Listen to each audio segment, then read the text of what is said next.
the left is at a crossroads here. And now let's just bring up Marianne Williamson. The left is at a crossroads. And now let's go over the Marianne Williamson option. The Marianne Williamson option. Now, we have to, in framing these routes, we're going to do the Kashama route and we're going to do the Marianne Williamson route. When we get to the Shama, not Kashama, the Shama route, we'll go over sort of the Sabby interview with her. And now we're going to cover the Marianne Williamson route. Now, it must be stated this way. When deciding at this crossroad that the left is at, Nick, we have to ask, who is right for the moment? Not who is just somebody good on certain policies. Who is right for the moment? And then we have to identify what the moment is. The moment, Nick, is nuclear war, nuclear Armageddon. The moment is uptick in homelessness and anti-homelessness laws or unhoused laws. An uptick in the culture war fight. An uptick in propaganda. We talk about Joe Scarborough and Morning Joe all the time. What I'm getting at, there's an uptick, and we're just going to send another $2.5 billion to Ukraine also.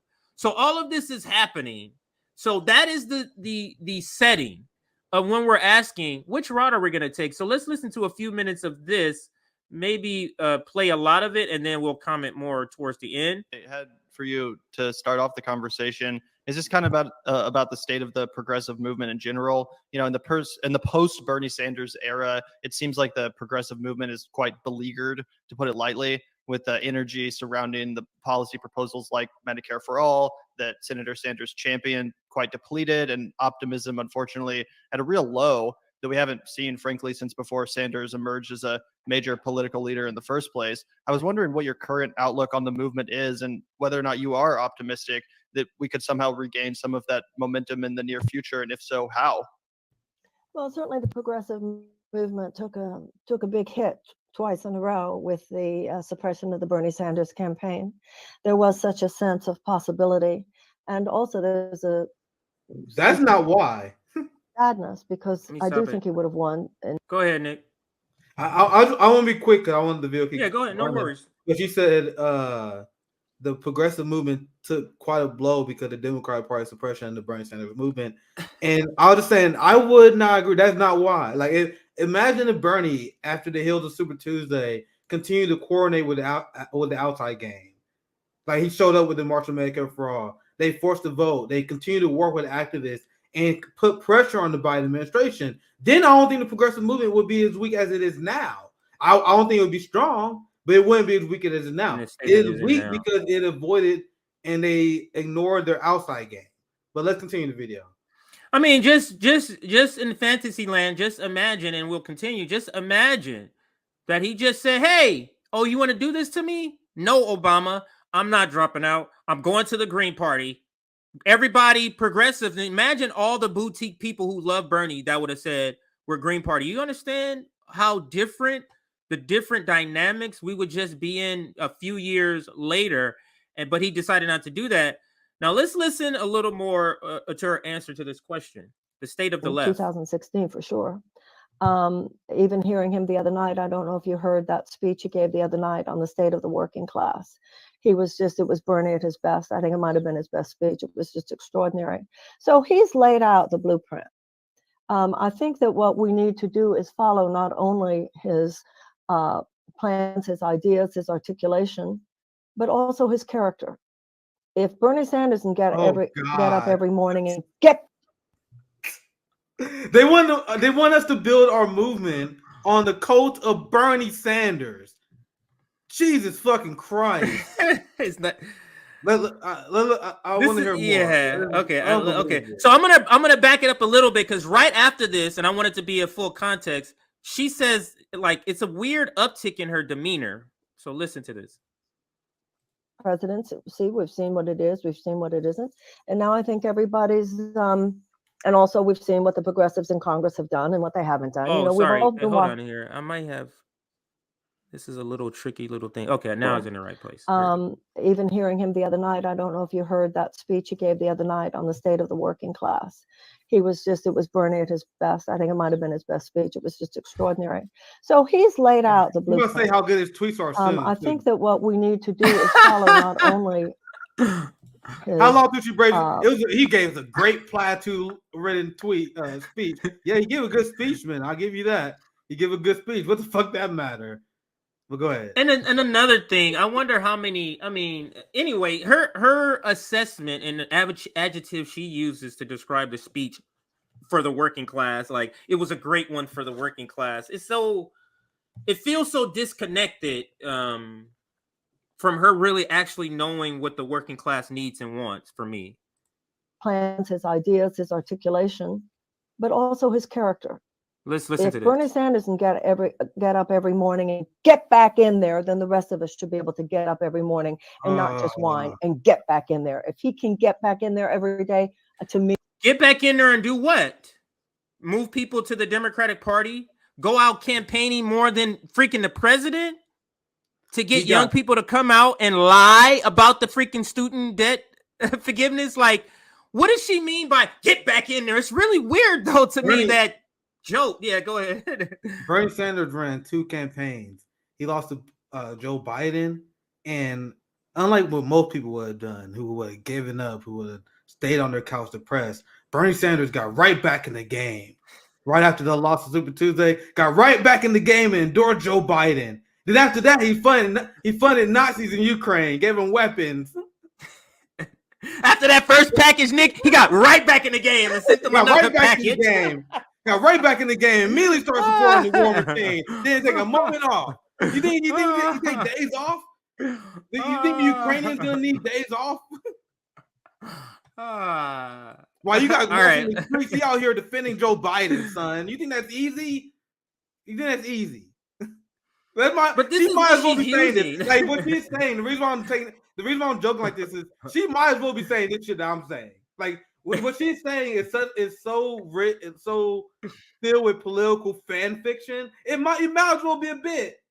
You might as well say Bernie Sanders took off his suit and he had a Superman cape on. And then he forced Joe Biden to sign Medicare for All. Hell, you already halfway in political fan fiction. You might well go all in. Go all in. Anyway, go ahead, continue.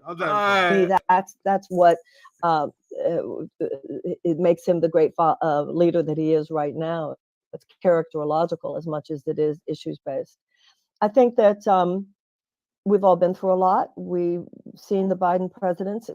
We've seen what it is. We've seen what it isn't. And now I think everybody's, and also we've seen what the progressives in Congress have done and what they haven't done. You know, we've all. That's the professional managerial classes version of critiquing the squad in Joe Biden. We've seen what they've done. We've seen what they've not done. Let's move on. We've seen what they've done. We've seen what they've not done. No, he's been terrible and they've been terrible. They're playing this both sides. But anyway, let's continue. Been watching the same stuff go down. And now I think people are preparing our hearts and minds and lives for 2024. So beleaguered, yeah, I mean, listen, I'm from a generation where they literally killed our leaders in front of. What exactly do you mean, Marianne? Do you mean you were part of these killings? Is that what you mean, Marianne Williamson? Like to act like she's like, and I don't like because Joe Biden did this with the media. Like y'all think this is tough? Give me a break. Like both of y'all are acting like either one of you were down in the trenches this way. Do that? Yeah, and I don't understand it, but I don't get that either. But let's answer Marianne Williamson's point here. So she says they murdered leaders and protesters back then, right? Let's see. Do they do that now? This is Democracy Now!, democracynow.org, the War and Peace Report. In Atlanta, Georgia, calls are growing for an independent investigation into the police killing of an activist Wednesday during a violent raid on an encampment of protesters opposed to the proposed $90 million Cop City training facility in a public forest. Law enforcement officers, including a SWAT team, were clearing protesters who'd occupied a wooded area outside the center when police claimed they were. This is only blue fascism, though, CJ. You don't understand. Blue fascism is good. who was wounded by gunfire. Activists have. So I just wanted to insert that because I don't like the people from her generation. Joe Biden does this. You're trying to act like the people who actually did the revolutionary shit, those people are already dead. So stop trying to act like you get. That's basically what I'm getting at. Is like, stop trying to act like, oh, like you went through that. Yeah, stop acting like this is a hard time. Like you've been through that, and that's essentially what she's saying here. And she's gonna say more. Nick, let me play it, and then I'll get your full what you think of what she fully says here. So I know what that kind of collective PTSD is about, but this is simply not a time in history when we can afford to be soft or too easy on ourselves or too easy with each other. We get it. It's a tough time, but other generations have had tough times too. And other generations have had tough times pushing back what are basically the same forces. What does this even mean? What does that even mean? In the other generation had it hard too. What? So you run as a Democrat? What? I'm not seeing how these things connect. But let's continue. I don't know. I'm not saying this connects, so I don't want you to think I'm answering what you're saying. But just the point that I wanted to make is that I really believe she's speaking to the article we just read. 12,000 DSA members have left over the year. Nina Turner was not able to get elected twice. People are checking out of this bullshit, this progressive bullshit. People are checking out. So this is what she's speaking to. Get back up and get back over here and support this bullshit that nobody knows, that everybody knows is not going to produce nothing. This is, to me, what I'm hearing she's speaking to, because what you're saying, people didn't show up. What are you saying is not happening? Like you were just saying, Nick, I don't get, what are you referring to at this point? Like, what are you actually referring to? But I think is that people have seen, this is a blow that they're not going to be able to recover from. We did a stream on this, a segment, like this is a blow that they're not, and it's called Death Blow. Go look at the stream. I think the graphic, it says Death Blow. Go ahead, Nick, if you're going to chime in. I want to put this comment up here for a second because I want to go ahead. It's a good comment from Kat Terrell. This is the slowest I ever heard her speaking. And the reason why I put this up here is she knows she run for president. And I have noticed just watching this video clip thus far as well. It definitely seems like she's following a coordinated script much more than I'm used to seeing out of her. And I'm asking, I want to ask, when you guys ask yourself, why is she talking so slow? Why does it seem like she's extremely careful with her words? She in presidential mode. And we explained this in our live stream we were talking about months ago when we criticized her take over the House live stream, whatever, when they was propping up progressive in the Democratic Party. And then we're done with this strategy. And the reason why I said she did that was because she was probably going to run again. And if she endorsed a lot of these Democrats who are insiders who are running the Democratic Party, that will make them more likely to support her campaign. Boom. Called it. That's exactly what this is. Like this is something that they had in the they were prepared for this. This is why when RBN, when we had our criticism of her, this is why everyone was freaking out. People were freaking out. No, not her. It's like we was like, get the fuck out of here. They're like, wait. Y'all don't know. This is who it's gonna be. It's like, no. So, all right. So she's gonna get to foreign policy, and that's where we're gonna end once she gives her comment on foreign policy. So that's what we're trying to get to. Let's see how long we can play. It's hard. We're gonna see. We don't get the job done. And if we're too precious about all this and too sensitive to our trauma, I mean, if I hear one more person talking about how hard this all is, you think it wasn't traumatic to be on that bridge at Selma? I had to stop it here. Bro, this millionaire white lady is literally showing how upset she is as a proletariat, explaining how hard that our revolution is going to be against the U.S. empire. What is your complaint here? She's like, I'm tired of people saying how hard things are. Coming from a millionaire, lecturing workers, telling them to stop complaining. Like, this is some boomer ass shit. This is the shit I see from Marianne. I'm like, I don't see this progressive champion. Like, this is her saying, "Oh my God, shut the fuck up. Be more cheerful. Give me a smile." You guys killing my vibe here. You guys being downers here. That's what she's saying here. But continue, CJ. Maybe this is her version of what they did on the Joe Scarborough show. Remember, now that Democrats are still in and Republicans now, it's like, things are not that bad. 1890s was okay. Yeah. Like, maybe this is her pep talk to the left. But let's listen to a little more until we get to that foreign policy part. You think it wasn't traumatizing to fight the Civil War or to gain women's suffrage? We all have You to didn't do do any of that. What are you? Soft hearts. But And then who's she strawmanning? tough skin. Like, if anything, like, she's strawmanning her argument. Like, do you think it wasn't hard for us? Like, for one, we acknowledge how hard it was for you guys. That's why we learned the lessons from you guys, and we were trying to take that revolutionary energy and apply it to today. You're taking the lessons of how hard it was and then driving the point home that we should go back to the Democratic Party. How did that make sense? If anyone understood how hard the struggle was, it's us, because we are more militant. We saw how they kill our ancestors.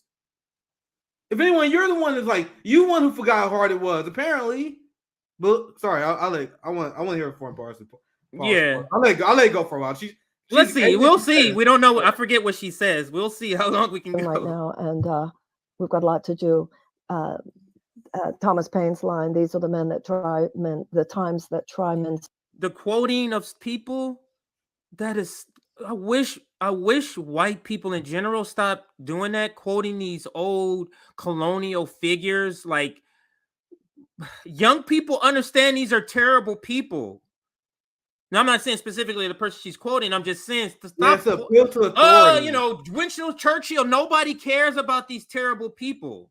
It's like, and that's how you know she's coached. That's the old school appeal to authority by quoting a historical figure. It works in old politics. Old politics, the boomers and the silent generation, they see someone quote someone else, like, "Oh my, this guy is very smart. He knows his history. Oh, that person of authority said this. This means no." Like, aren't we like, no, we know who these people are. They're not that smart. The fucking colonialists. They got in their position because of violent fucking nepotism. Like, I'm not looking up to Winston Churchill and these people like you guys are. Make your fucking point and start relying on historical figures to carry your intellectual lightweight.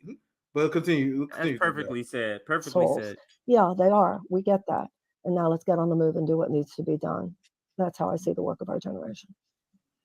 Absolutely. Well, I really appreciate your attitude and your auspiciousness. That's a great point, I think. And speaking of 2024, you mentioned, setting your sights on that. A new poll puts President Biden's approval rating at just 40%, and data would suggest that a majority of Democratic voters don't want him to run for re-election in 2024. There's also reports out there that you are in the early stages of launching a campaign to challenge Joe Biden for the nomination. Any chance you can confirm or deny said reports? I have an exploratory campaign, so I am doing what I can to build up to a big day. I think the president does need to be primaried. That's not to say that there aren't some very good things that have occurred, but the kind of incremental change. You see the tightrope she's trying to walk here? Go ahead. Get the fuck out of here. Get the fuck out of here. See, I said it when we did our first breakdown of Marianne and this idea of primary Biden. If your end goal, for one, I already disagree. We should not be wasting time and resources running the Democratic Party.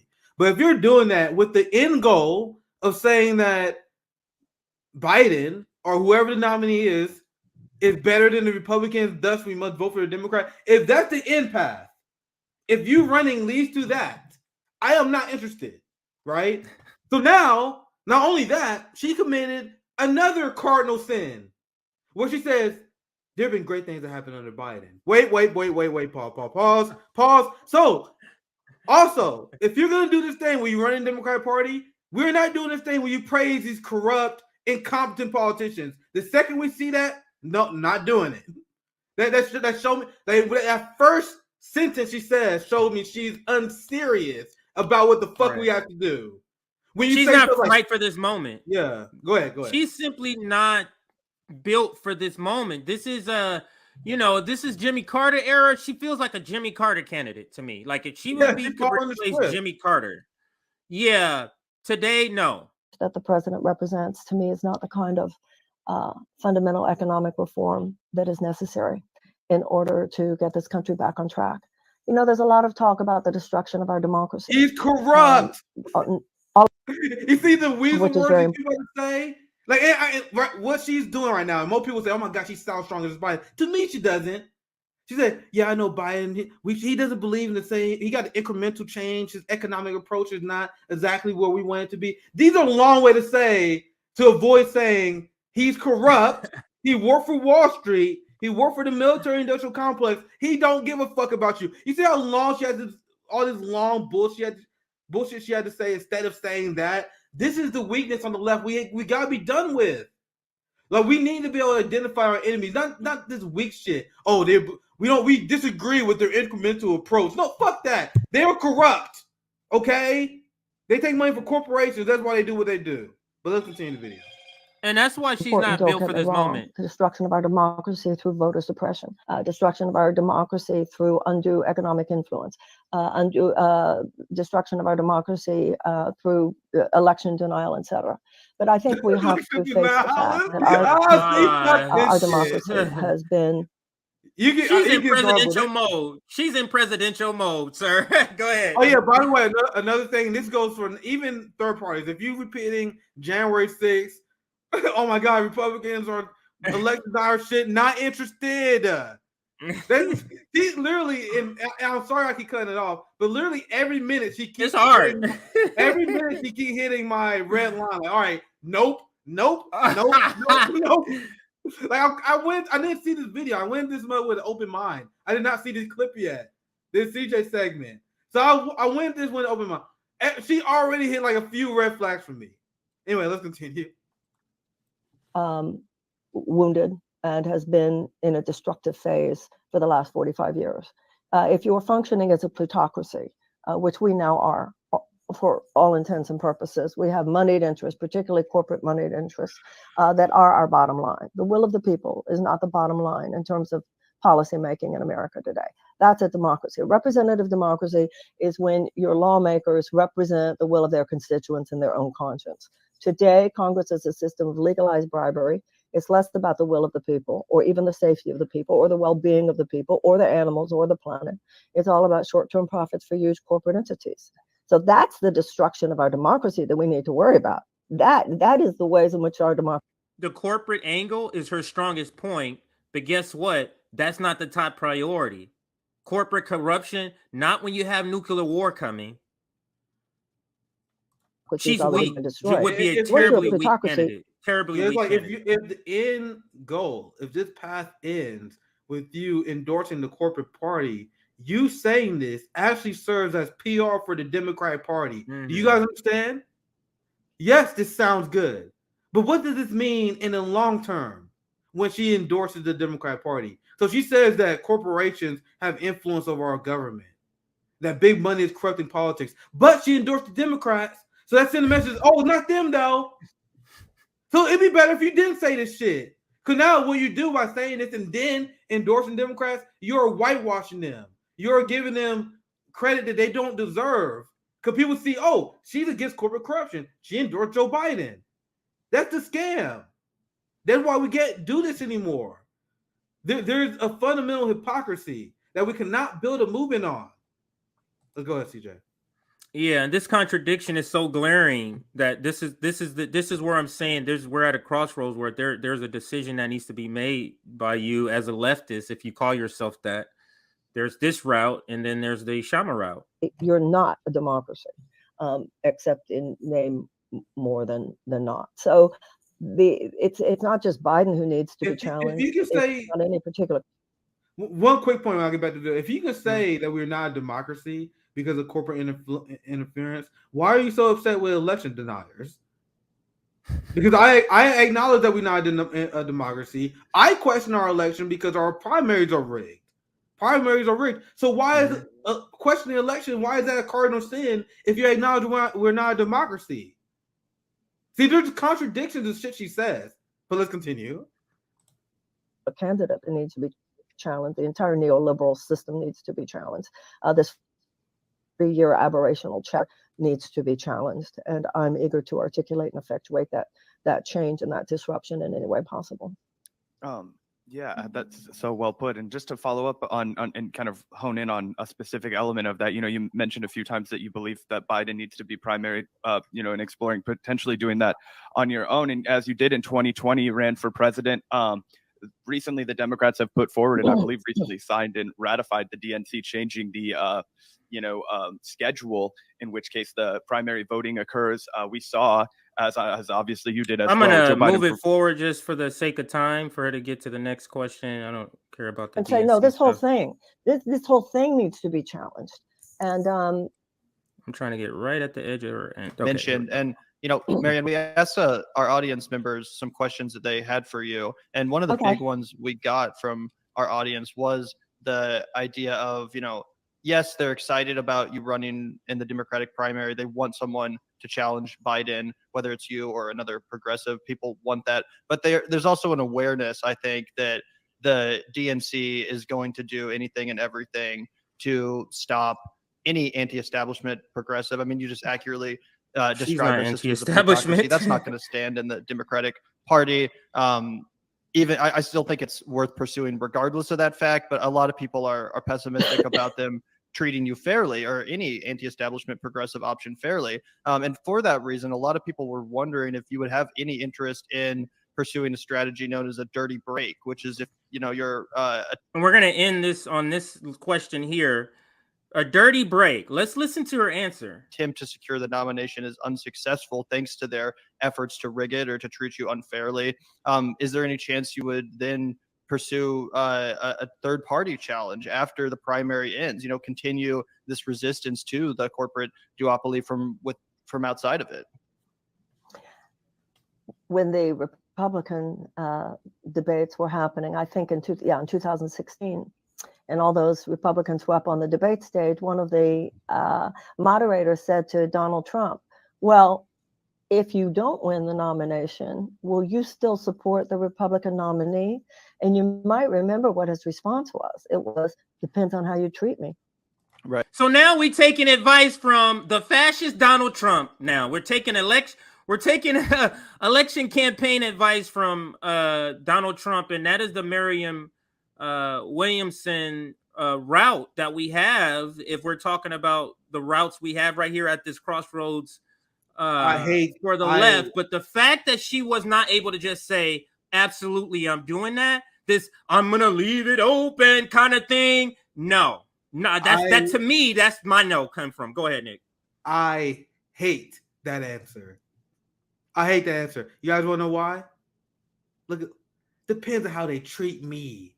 Me. It's about me. Are we building a movement, or is it about you? What do you mean it depends how you treat you? So if they tell you, Marianne Williamson, if you drop out of the race, we will make sure you will get a high-level government position in the Pete Buttigieg administration. She's like, well, they treated me nice, I'm going to sell out. That's a horrible answer. She just told you. If she get a cabinet position, if they treat her right, fuck the movement. What the fuck you talking about? And they treat you right. I was listening like, what the fuck she about to say? That is about as bad as an answer you can give. Well, how about how it depends how they treat me? It depends how you treat the movement. Are you giving in to my demands? Are you giving a policy concession? Are you giving progressive people jobs in the government? She said, depending on how you treat me. Well, I get a book deal. Hope you guys don't blacklist me. Don't treat me. Don't treat me like an enemy. I still want my Washington D.C. ticket. I still want to be part of the club. And I have a feeling it's bullshit. That's such a bullshit. I will have a feeling that she will find a way that any mistreatment she gets, she'll find a way to say that doesn't rise to the level of me taking this and doing a dirty break. I have a feeling that's what she would do.